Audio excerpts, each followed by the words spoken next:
Hi guys, അപ്പോൾ എല്ലാ കൂട്ടുകാർക്കും പുതിയൊരു വീഡിയോയിലേക്ക് സ്വാഗതം. അപ്പോൾ ഇന്നത്തെ വീഡിയോയിലൂടെ നമ്മൾ നോക്കാനായിട്ട് പോകുന്നത് Redmi Note 11T 5G ഒരു അൺബോക്സിംഗ് ആൻഡ് റിവ്യൂ ആണ്. ഈ സെയിം സ്മാർട്ട് ഫോൺ അവർ ചൈനയിൽ ലോഞ്ച് ചെയ്ത് Redmi Note 11 Pro എന്ന നെയിമിലാണ്. അപ്പോൾ ഈ ഒരു സെയിം സ്മാർട്ട് ഫോണിനെ തന്നെ അവർ വീണ്ടും കമ്പനി തന്നെ റീബ്രാൻഡ് ചെയ്ത് റെഡ്മി തന്നെ റീബ്രാൻഡ് ചെയ്ത് ഇന്ത്യയിലേക്ക് കൊണ്ടുവരുന്ന പേരാണ് Redmi Note 11T. ഓൾറെഡി ഇതിൻ്റെ അൺബോക്സിങ് നമ്മൾ ചെയ്തിട്ടുണ്ട്. ബട്ട് ഇന്നത്തെ വീഡിയോ ഒരു ഡീറ്റെയിൽഡ് റിവ്യൂ വീഡിയോയും അതോടൊപ്പം അൺബോക്സിങ്ങും ആണ്. അപ്പോൾ ഈ ഒരു smart phone globally company launch ചെയ്തിരിക്കുന്ന നെയിം പോക്കോടെയാണ്. പോക്കോ M4 Pro 5G എന്നാണ് യൂറോപ്പിലും റഷ്യയിലും ബാക്കിയുള്ള രാജ്യങ്ങളൊക്കെ ലോഞ്ച് ചെയ്തത്. ബട്ട് ഇന്ത്യയിലേക്ക് Redmi Note 11T 5G എന്ന നെയിമിലാണ് കൊണ്ടുവരാനായിട്ട് പോകുന്നത്. സോ ആദ്യം തന്നെ നമുക്ക് ഒരു സ്മാർട്ട് ഫോണിൻ്റെ അൺബോക്സിംഗ് തുടങ്ങിയിട്ട് തന്നെ വീഡിയോയിലേക്ക് സ്റ്റാർട്ട് ചെയ്യാം. സോ ഇതാണ് ഇതിൻ്റെ ബോക്സിംഗ് പാക്കേജ്. ഇത് typical Redmi Note series boxing പാക്കേജാണ്. ചൈനയിലുള്ള Redmi Note സീരീസിൻ്റെ ബോക്സിംഗ് പാക്കേജാണിത്. ഇന്ത്യയിലേക്ക് വരുമ്പോൾ ടോട്ടൽ ഇത് മാറുന്നതാണ്. നമുക്ക് ബോക്സിനകത്ത് കിട്ടുന്നത് ഒരു silicone case, quick start guide, അതോടൊപ്പം ഒരു സിമുലേഷൻ പിന്നുമാണ്. ഈ ഒരു ബോക്സ് മാറുമെന്നുള്ള കണ്ടൻസ് ഒക്കെ സെയിം ആയിരിക്കും. ഓക്കെ, സോ നമുക്ക് ബോക്സിനകത്ത് ബാക്കി എന്തൊക്കെ കിട്ടുമെന്ന് നമുക്ക് നോക്കാം. നമ്മുടെ സ്മാർട്ട് ഫോൺ ഫുഡിലായിട്ട് പ്ലേസ് ചെയ്ത് വെച്ചിട്ടുണ്ട്. ഇതാണ് നമ്മുടെ സ്മാർട്ട് ഫോൺ, അതായത് Redmi Note 11T. സോ നമുക്ക് സ്മാർട്ട് ഫോൺ മാറ്റി വെച്ച് ബോക്സിൻ്റെ അകത്ത് എന്തൊക്കെ കിട്ടുമെന്ന് നോക്കാം. ബോക്സിൻ്റെ അകത്ത് നമുക്കൊരു 120 വാട്ടിൻ്റെ ഒരു ഫാസ്റ്റ് ചാർജറാണ് ലഭിക്കുന്നത്. ഇന്ത്യയിലേക്ക് വരുമ്പോൾ ഇത് ചിലപ്പോൾ 50 വാട്ടോ 67 വാട്ടായിട്ട് മാറാനുള്ള സാധ്യതയുണ്ട്. എന്തായാലും നമുക്കറിയില്ല. സോ പിന്നെ നമുക്ക് കിട്ടുന്നത് ഒരു USB Type-C ഒരു കേബിളുമാണ് ബോക്സിൻ്റെ അകത്ത് കിട്ടുന്നത്. ഇത്രയും മാത്രമാണ് ബോക്സ് കണ്ടൻസ് ആയിട്ട് വരുന്നത്. പിന്നെ നമ്മുടെ മെയിൻ യൂണിറ്റായ സ്മാർട്ട് ഫോണിലേക്ക് നമുക്ക് കടക്കാം. സോ ഇതാണ് നമ്മുടെ സ്മാർട്ട് ഫോണ്. സോ ഞാൻ ജസ്റ്റ് കാണിച്ചു തരാം. അപ്പോൾ ഈ ഒരു സ്മാർട്ട് ഫോണിൻ്റെ ഡിസൈൻ ആൻഡ് ബിൽറ്റ് നമ്മൾ നോക്കുകയാണെങ്കിൽ ഈ ഒരു സ്മാർട്ട് ഫോണിൻ്റെ ടോട്ടൽ ഡിസൈൻ നമുക്ക് ഗ്ലാസ് ഫ്രണ്ടാണ് നൽകിയിരിക്കുന്നത്. ഗ്ലാസ് ഫ്രണ്ട് ബാക്കാണ് നൽകിയിരിക്കുന്നത്.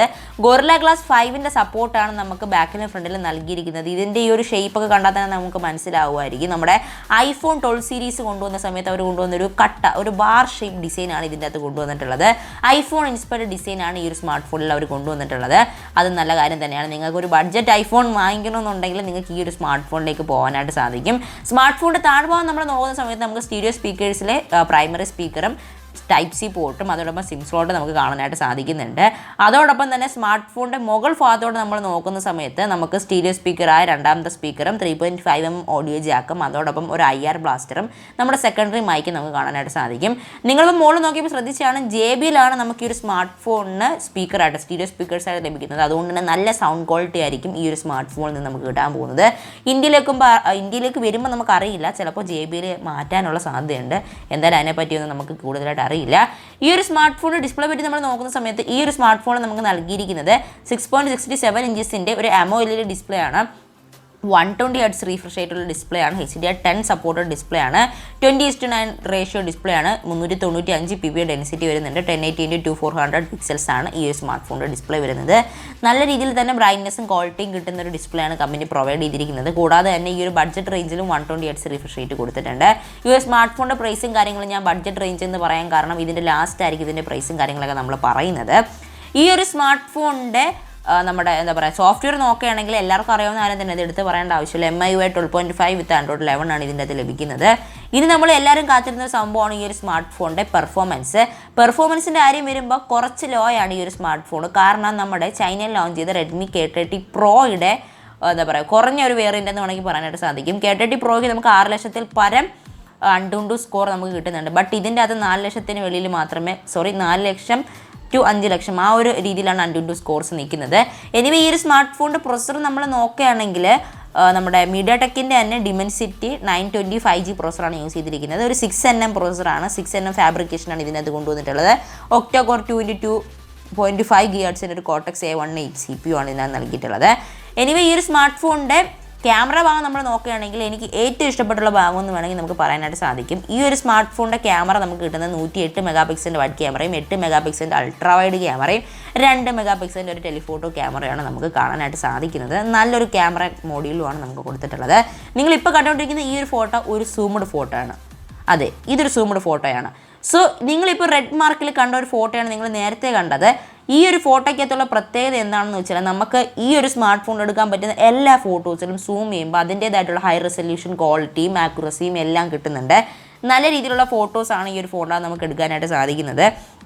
നല്ല രീതിയിലുള്ള മാക്രോ ഫോട്ടോസും നമുക്ക് എടുക്കാനായിട്ട് പറ്റുന്നുണ്ട്. സൂം ചെയ്യുമ്പോൾ ഒരു പിക്ചർ ഡെപ്ത്ത്, അതായത് ഇപ്പോൾ നമ്മൾ കാണുന്ന സമയത്ത് ആ ഒരു ക്വാളിറ്റി പോകാതെ തന്നെ നമുക്ക് സൂം ചെയ്തെടുക്കാനും അതോടൊപ്പം ക്രോപ്പ് ചെയ്തെടുക്കാനും സാധിക്കുന്നുണ്ട്. അതും വളരെ നല്ലൊരു കാര്യം തന്നെയാണ്.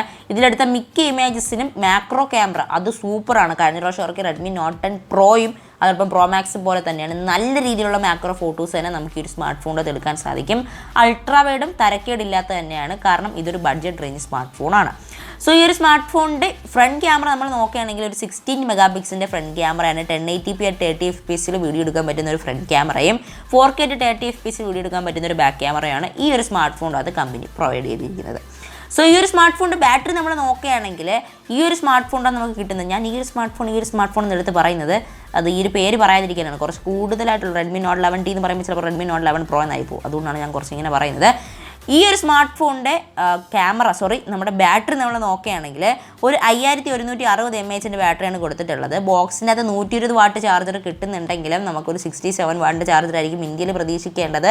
ബട്ട് ചാർജിങ്ങിൻ്റെ കപ്പാസിറ്റി മാറില്ലെങ്കിലും, അതായത് നമ്മുടെ ബാറ്ററിയുടെ കപ്പാസിറ്റി മാറില്ല, അത് കറക്റ്റ് മൊത്തം തെറ്റി പോകും. ഓക്കെ, ബാറ്ററി കപ്പാസിറ്റി നമ്മൾ നോക്കുകയാണെങ്കിൽ 5160 mAh ബാറ്ററിയാണ് ഈ ഒരു സ്മാർട്ട് ഫോണിനകത്ത് ഉള്ളതെങ്കിലും ചാർജർ ചിലപ്പോൾ മാറാനുള്ള സാധ്യതയുണ്ട്. ചിലപ്പോൾ 67 വാട്ടിലോട്ട് മാറാം, പക്ഷേ പറയാൻ പറ്റില്ല. റെഡ്മിയുടെ മാർക്കറ്റിംഗ് തന്ത്രമാണ്. ചിലപ്പോൾ 120 വാട്ട്സിൻ്റെ ചാർജറായിരിക്കും കൊണ്ടുവരുന്നത്.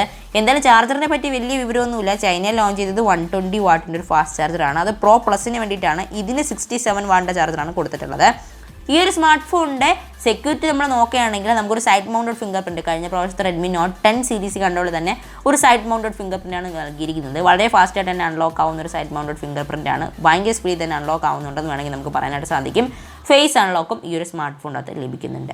സോ ഈ ഒരു സ്മാർട്ട് ഫോണിൻ്റെ പ്രൈസിങ്ങിൻ്റെ കാര്യം ഞാൻ നേരത്തെ പറഞ്ഞ പോലെ തന്നെ ഈ ഒരു സ്മാർട്ട് ഫോണിൻ്റെ 4GB 64GB വേരിയൻറ്റിന് വരുന്ന ഇന്ത്യൻ പ്രൈസ് എന്ന് പറഞ്ഞാൽ 16,999. അതെ, 16,999. 17,000 രൂപയാണ് കൃത്യം പ്രൈസ് റേഞ്ച് എല്ലാം കൂടെ വരുന്നത്. 4GB 64GBക്ക് വരുന്ന വിലയാണ് 17,000 രൂപ. ഇതിൻ്റെ 8GB 128ന് വരുന്ന വില 20,000 രൂപയാണ്. ഓക്കെ, അപ്പോൾ ഈ ഒരു സ്മാർട്ട് ഫോൺ നല്ല രീതിയിലുള്ള ഹൈപ്പ് തന്നെ ഇന്ത്യയിൽ സൃഷ്ടിക്കുമെന്ന് നമുക്ക് പ്രതീക്ഷിക്കാം. നല്ല രീതിയിലുള്ള സ്മാർട്ട് ഫോണാണ്, നിങ്ങൾ എല്ലാവരും വാങ്ങിക്കുക. കാരണം ഇറങ്ങുമ്പം നല്ല കിഡിലൻ സ്മാർട്ട് ഫോൺ ആയിരിക്കും. താഴത്തെ ചിൻസ് ആൻഡ് ബസ്റ്റർലെസ് കുറച്ച് കയറി നിൽക്കുന്നൊരു കുഴപ്പമോ എനിക്കിതിൻ്റെ അത് തോന്നിയുള്ളൂ. മറ്റ് ഒരു കുഴപ്പങ്ങളും തോന്നില്ല. പിന്നെ ഒരു ഐഫോൺ ഇൻസ്പയർഡ് ഡിസൈനാണ്. ഐഫോണൊക്കെ നേരത്തെ യൂസ് ചെയ്തവരാണ്. 12 സീരീസ്, പ്രത്യേകിച്ച് 12 സീരീസാണ് കേട്ടോ. 12 സീരീസ് യൂസ് ചെയ്തവരാണെങ്കിൽ ഇത് കൈ പിടിക്കാൻ നല്ല രീതിയിലൊക്കെ നമ്മുടെ കയ്യിൽ വഴങ്ങുന്ന ഒരു സ്മാർട്ട് ഫോൺ തന്നെയാണ് നമ്മുടെ റെഡ്മിയുടെ നോട്ട് 11 അല്ലെങ്കിൽ റെഡ്മി നോട്ട് 11T. സോ ഈ ഒരു സ്മാർട്ട് ഫോൺ നല്ല രീതിയിൽ തന്നെ ഹൈപ്പ് സൃഷ്ടിക്കുമെന്ന് പ്രതീക്ഷിച്ചുകൊണ്ടാണ് നമ്മളെല്ലാവരും ഇരിക്കുന്നത്. അപ്പോൾ ഈ ഒരു സ്മാർട്ട് ഫോണിൻ്റെ കൺക്ലൂഷനിലോട്ട് പോവുകയാണ്. അതായത് നിങ്ങൾ മേടിക്കണോ വേണ്ടയോ എന്നുള്ള കൺക്ലൂഷനിലോട്ട് നമ്മൾ പോവുകയാണ്. ഇതൊരു 16,999 ലീക്ക്ഡ് പ്രൈസാണ്. ഈ ഒരു പ്രൈസ് റേഞ്ചിൽ ഇന്ത്യയിൽ വരെയാണെങ്കിൽ തീർച്ചയായിട്ടും വാങ്ങിക്കാൻ പറ്റുന്ന ഒരു കിഡിലൻ സ്മാർട്ട് ഫോൺ തന്നെയാണ് റെഡ്മി നോട്ട് 11T 5G. കാരണം ഈ ഒരു സ്മാർട്ട് ഫോണിനകത്ത് നമുക്ക് 120Hz റിഫ്രഷ് റേറ്റും 108 മെഗാ പിക്സലിൻ്റെ ക്യാമറയും ഈവൻ 3.5 ഓഡിയോ ജാക്ക് വരെ കിട്ടുന്നുണ്ട്. JBLൻ്റെ സ്പീക്കേഴ്സാണ്. അതോടൊപ്പം നമുക്ക് ഗെയിമിങ്ങിനും എല്ലാത്തിനും പറ്റിയൊരു ഹാൻഡിൽഡ് പ്രൊസസ്സർ എന്ന് വേണമെങ്കിൽ നമുക്ക് പറയാനായിട്ട് സാധിക്കും. AMOLED ഡിസ്പ്ലേ ആണ് നൽകിയിട്ടുള്ളത്. നമുക്ക് വിത്ത് Android 11 ആൻഡ് MIUI 12.5 വരുന്നൊരു സ്മാർട്ട് ഫോണാണ്. അപ്പോൾ MIUI ഒഴികെ നോക്കുകയാണെങ്കിൽ നല്ലൊരു സ്മാർട്ട് ഫോണാണ്. MIUI 12.5 പിന്നെയും കുറേ ബഗ്സ് മാറ്റിയിട്ടുള്ള UI ആണെന്ന് വേണമെങ്കിൽ നമുക്ക് പറയാനായിട്ട് സാധിക്കും.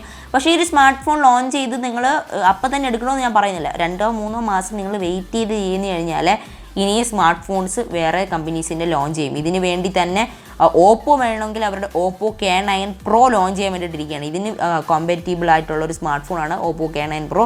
അതോടൊപ്പം ഷവോമി ഇതിന് വേണ്ടി കോമ്പറ്റീറ്റ് ചെയ്യാൻ ഷവോമിയുടെ തന്നെ ഷവോമി സിവി എന്ന് പറയുന്ന ഒരു സ്മാർട്ട് ഫോൺ ലോഞ്ച് ചെയ്യുന്നുണ്ട്. ഇതിൻ്റെ രണ്ടിൻ്റെ വീഡിയോ നമ്മൾ ചാനലിൽ ചെയ്യുന്നുണ്ട്. ബട്ട് ഞാൻ സിവിയേക്കാളും കുറച്ചുകൂടെ എടുത്ത് പറയുന്ന സ്മാർട്ട് ഫോൺ, അതായത് വാങ്ങിക്കാൻ പറയുന്ന smart phone Oppo K9 Pro തന്നെയായിരിക്കും. എനിവേ ഷവോമി അവരുടെ സിവിയും കൂടെ ലോഞ്ച് ചെയ്യാൻ വേണ്ടി വെയിറ്റ് ചെയ്യുക. ഇത് Mi 11 ലൈറ്റിൻ്റെ കുറച്ചുകൂടെ കൂടിയൊരു വേരിയൻ്റ് എന്ന് വേണമെങ്കിൽ പറയാനായിട്ട് സാധിക്കും. അപ്പോൾ ഇന്നത്തെ വീഡിയോ ഇഷ്ടപ്പെടുന്നു വിചാരിക്കുന്നു. Until then, this is Satyan signing off. അടുത്ത വീഡിയോ കണ്ടുമുട്ടാം. ബൈ.